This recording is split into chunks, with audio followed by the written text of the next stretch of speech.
Everybody is keenly aware there are strikes going on that is pretty much shut down the movie business and the entertainment business as a whole. Two separate strikes, the Actors Guild, the Writers Guild. The writers have been on strike significantly longer. They are now well over 4 months. As I think it was last week, we passed the 130-day mark. It's gone on significantly longer than the last writer strike. When was the last writer strike? 2007? 2007. 2007. And that one, everybody still has the war scars from the 2007 writer strike. It was only 3 months. What's that? It was only 3 months. This was already well more than a month longer than that one was. And up until yesterday, really, honestly, no end in sight. There have been a few times here and there where we felt some optimism, but both sides just seem to be digging in a little bit more and a little bit more. Well, maybe a little bit of light at the end of the tunnel.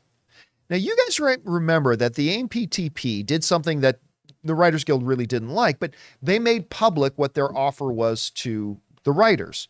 A little bit earlier, the writers had made public to the world, letting the world know, hey, look, these are the things we're asking from the AMPTP, and we believe that these are not completely unreasonable things.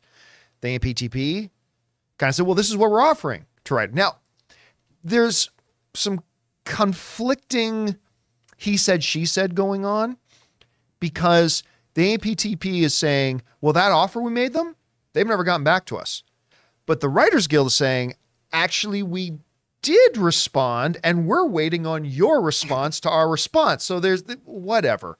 Look, bottom line is, grown-ups, things never get settled like that. You got to actually get in the room and talk to each other. Well, according to Report and Variety now, maybe a little bit of promise. This comes to us from Variety, who writes this. Talks between the Writers Guild of America and the major studios are set to resume next week as the sides seek to end the 4-month-old writer strike. The WGA asked the Alliance of Motion Picture and Television Producers, that's the studios, on Wednesday for a meeting, the Studio Alliance said in a statement. On Wednesday, September 13th, the WGA reached out to the AMPTP and asked for a meeting to move negotiations forward. The AMPTP said, we have agreed and are working on a scheduled meeting next week. Every member company of the AMPTP is committed and eager to reach a fair deal and working together with the WGA to end the strikes. Now, the WGA also put out a little statement that says the WGA and AMPTP are in the process of scheduling a time to get back in the room, the union told members in an email. The two sides were at least negotiated on August 18th anyway. The bottom line here is this. They're going to sit down and talk to each other. And that doesn't mean they're going to come to a settlement. But a settlement can't happen until they sit down and talk to each other.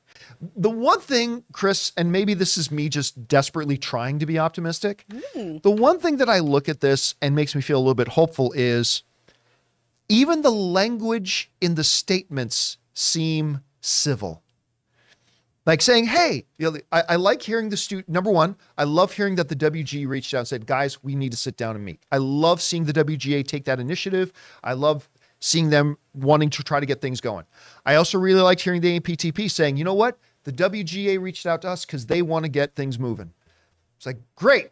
Everybody sounds, I know, John, that just sounds like the way normal people talk. I know, but when you consider the vitriol that's been going around in this strike, it's kind of nice just hearing, saying, you know what? We've agreed to sit down and talk. We all want to get this thing done. I'm like, okay. Now again, that's me grasping at straws, trying to be positive, but I'm going to take it. I love that they're sitting down.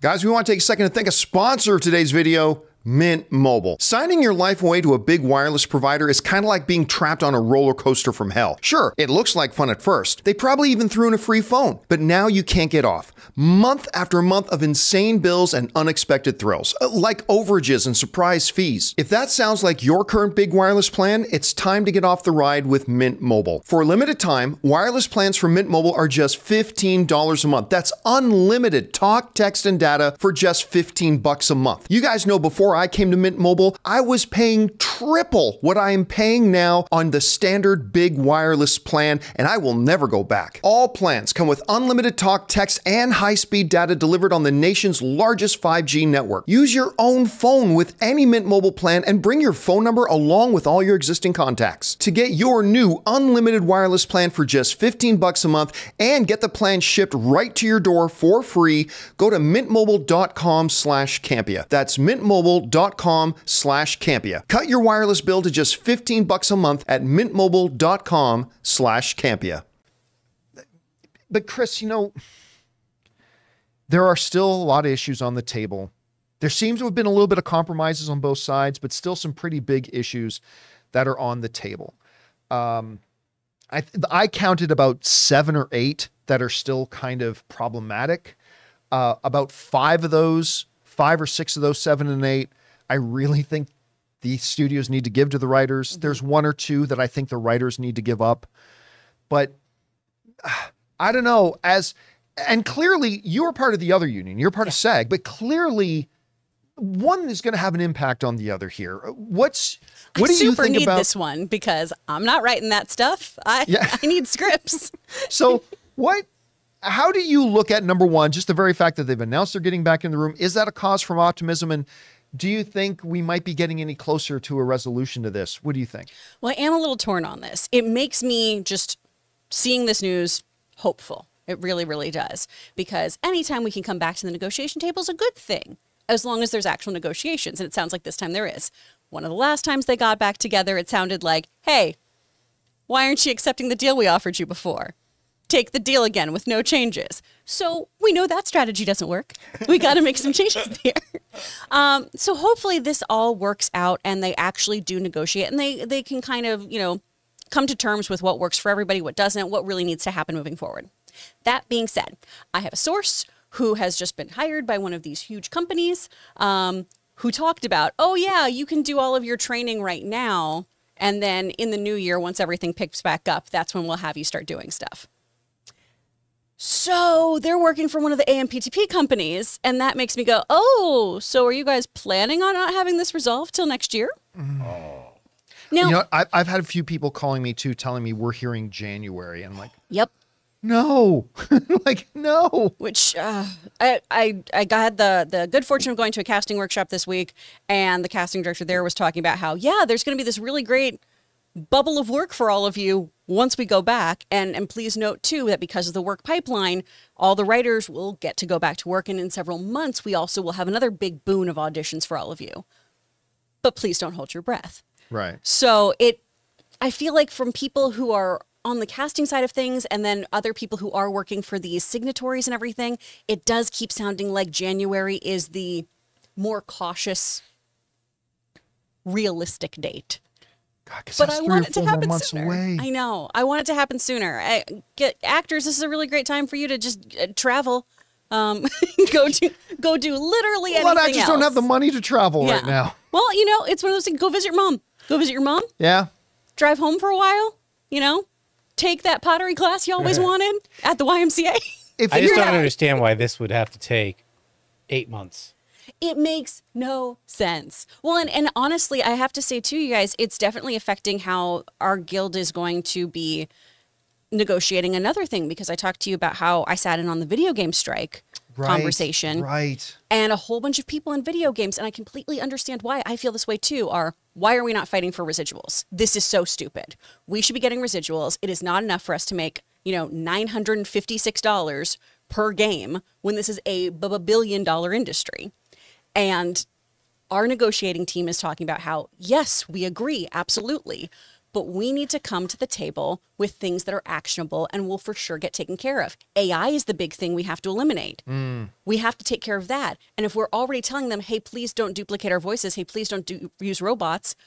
What do you think is going to happen when we then say, and then also we need residuals for the first time ever? You don't have to pay your duplicate. You don't have to pay these other things. So we have to fight in a way that makes sense and gets us the things we need right now that could have irreversible damage on our industry and our performers. See, I want to know what you think about this. Now, again, I am not a member of the WGA nor the AMPTP, so I don't have a real insider look at this. Like I said, there's about 7 or 8 kind of major sticking points. The 4 I see as being, man, if these ones either got settled or either the two sides just compromised on, I think we'd be getting a deal pretty quick. Those 4 are length minimums. So like when a writer is brought onto a show, they're guaranteed X number of weeks work. on that show. That's clearly a very big thing to the WGA. Second, you pointed it out, AI. That's become a really big, potentially existential threat to creative work. Third, you also pointed out residuals. Fourth is minimum size of writer rooms. Now, out of those four, I personally kind of fall even on both sides. Like, I completely side with the writers on the AI issue and on the writer minimum weeks of guaranteed work. I fall more on the studio side when it comes to writers' room sizes, because you got to have guys like Taylor Sheridan, who writes by himself. He doesn't want to have to be forced to hire 4 other writers to work with him. And residuals. I know that makes me really unpopular with my friends.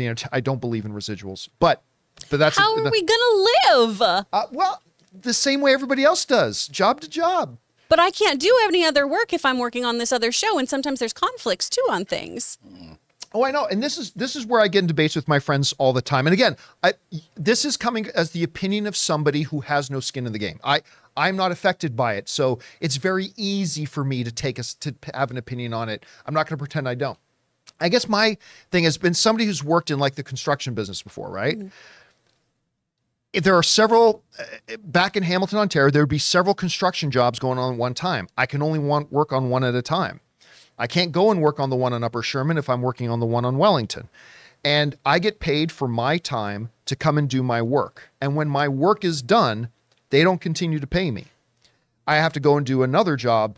Nothing. It's the way every single other occupation in the world works, with limitations.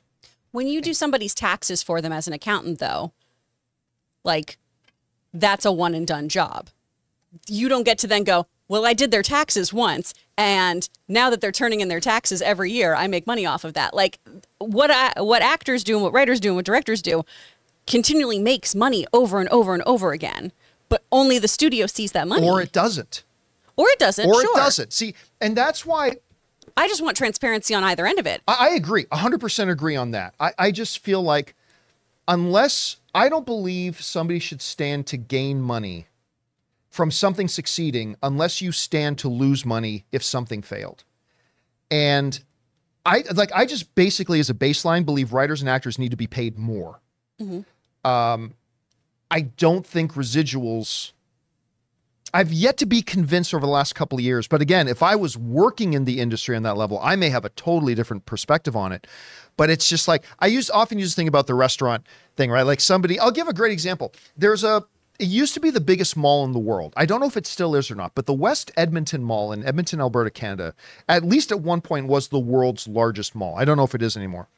And they had a movie theater in there with this giant dragon in this, like, kind of overlooking the entrance to the movie theater. And every 15 minutes, it would come to life, move its giant neck. It was huge, like size of like 2 school buses. And it would move its neck around, and then every 15 minutes, it would breathe fire, and you could feel it like across the mall, the heat from this thing. It was amazing, and a lot of people would go. I know I would every once in a while go to Edmonton just so I could go to that theater to see that dragon. Somebody built that dragon, made that dragon, installed that dragon, and they got paid for their work. And they didn't get paid every time somebody like me went to go to that movie theater because I wanted to see the dragon. Well, they got paid for their work. And no other industry in the world that I can think of is the issue of residuals, that I should get paid for the work that I do, and you should continue to pay me, even though my work is done. I don't know how I feel about that, just because I've worked in a lot of industries where I get paid for the work that I do.